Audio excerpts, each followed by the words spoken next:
Good morning, everybody. Morning, everybody, and welcome to today's Chamber Business Breakfast, which is again kindly sponsored by Thomas Crosby Holdings. Today's speaker is Martin Riordan, who took up the position of Cork County Manager in February of 2007. And prior to that appointment, Martin had served terms as County Manager in both Kerry and Laois. Cork County Council is the largest local authority in Ireland, which I didn't know, with a landmass of 7,500 kilometres. Excuse me. The total budget for 2007 was just under €500 million, and it has a total staff of 2,900 people. Martin himself has spent 30 years in public service, predominantly in local government. Started his career in Dublin City Council, has worked in Waterford City Council, the South Eastern Health Board, Donegal County Council, and obviously Cork City Council recently. So if you could give a warm welcome please to Mr. Martin Riordan.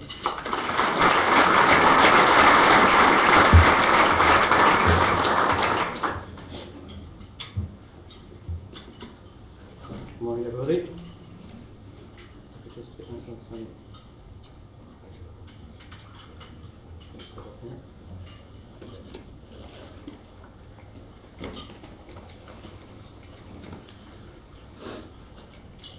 Technology never quite works when it comes back to first slide.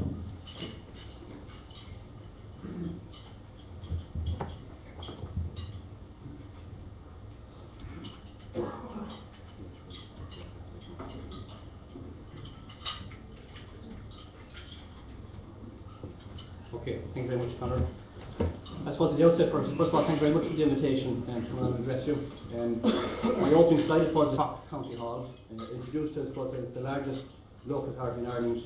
I think it's worth remembering that 40 years ago, the largest local authority in Ireland was the tallest building in Ireland. And I think that was, I suppose, it showed the ambition and the courage of previous councils in terms of setting the agenda in terms of the tallest building in Ireland. 40 years later, we got around to refurbishing and extending it. And I suppose, in fairness, at that stage, the private sector decided to take over the mantle. And Upland Construction in the Riordan Tower now holds the mantle of the tallest building in Ireland. But I think just as an opening comment, I think it tells a lot about Cork in terms of the public sector and the private sector, and hopefully it shows what Cork is capable of in the future if we work together. A very quick overview of what we do, because a lot of people have very fixed views as to what Cork County Council and local authorities do, but we do a multitude of different things, and broadly we put it into a number of broad areas. We're into forward planning and infrastructure, a very key area. We do provide services such as utility services and housing services, fire services, etc. We're a regulator in terms of planning, environment and other services. We're a facilitator in terms of the business community, social community development, and lastly we have a representative role. So we do many things. Just to throw a few numbers at you early in the morning, we manage assets of 7 billion. Our spending revenue and capital is 750 million last year. Employees of 2785.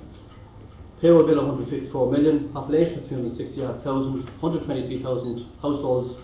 9,000 ratepayers. 12,000 non-national roads looked after, and over 1,000 kilometres of coastline. And to bore you even further, the more numbers. 44,000 refuse customers. We provide 79,000 cubic metres of water a day. They tell me that's about 17 or 18 million gallons per day.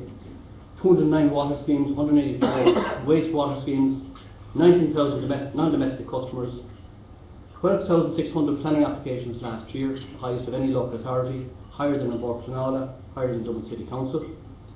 We provide about 4,500 rented homes. We processed 1,300 domestic disability grants, and we managed about 2,000 housing loans. So we do a lot of different things. We do 95% of that, we do very, very well. On the odd occasion we get it wrong, the media make sure that you know about it. Just some trends again to give a flavour of the spending. In terms of the last 3 years, our spending has grown fairly rapidly from over €500 million, 500 million, to 750 million. And the real message is, I suppose, that in terms of our revenue and capital, revenue day to day, we've moved to about 89% over the last number of years. Our major increase in spending is capital. And you can see in 2007, there was a substantial increase in capital, and we'll come back to that in some of our infrastructure spend. Some more trends are planning applications. You look at the extent to which we've had to keep up with the market. Since 2002, we've moved from about 6,000 planning applications to 12,500. And we tend to think of planning applications in terms of planners, but what it means is it strains our road services, our water services, our wastewater services, our environmental services, all have to step up to the mark to make that service available. So it's a substantial increase in the time when our public numbers, or our staff numbers, were severely restricted. In terms of house completions, while the graph is straightforward, I think generally the trend has been from about 4,500 houses in 2002 in the county up to a peak of over 8,000.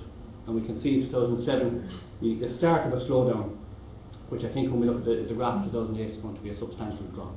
But again, a sustained level of activity over the last 4 or 5 years. On funding, just again to give a very quick flavour of where we spend our money, of the 360 odd million we spend, we still predominantly spend a huge amount of money on roads. They're stacked in order of spend. Water, environment and housing are substantial, and I'd point your attention to the area of amenity, which I think is some area that local authorities need to spend more, but unfortunately we don't have to spend to do it. So we tend to be stacked in the county council on roads and less in amenity. And in terms of revenue sources, I think it's important in the context of the chamber, you can see that the contribution the ratepayer pays to funding those services. Last year our rates warranted about 93 million, but I think it's important to look at it in the context of the government grants on the far side, which are in excess of the ratepayers' contribution. So roughly between the ratepayers and charges and the state picks up about 44% of the tab.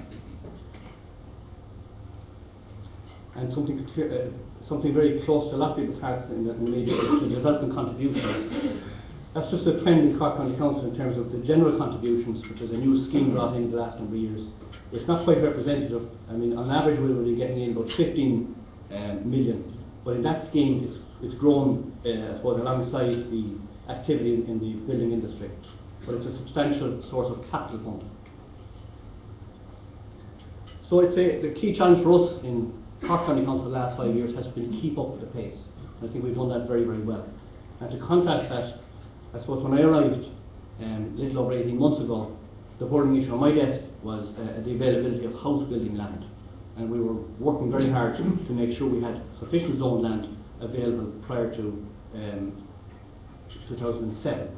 At this point in time, there are a whole series of different problems, and housing land availability is one of them. So I think the change we've experienced in the last 5 years is a growth story.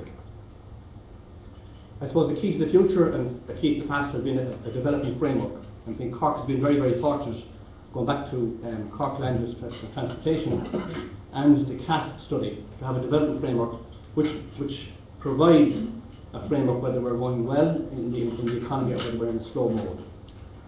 In terms of CAT for the County Development Plan, we in the county are coming to a close in our County Development Plan process. We're at the amendment stage at this point in time, and the CAT update has just been completed.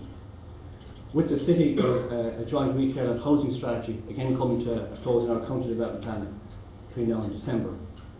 And at times within the county we tend to think of CASP and not the rest of the county. We have a North and West strategy which is, I suppose, dealing with different problems in terms of where we're trying to drive economic activity in North and West, whereas CASP is trying to manage that economic activity. And I think it's worth noting that the CASP update, up to now, I suppose we've concentrated a lot on spatial and the population trends and trying to accommodate houses and people.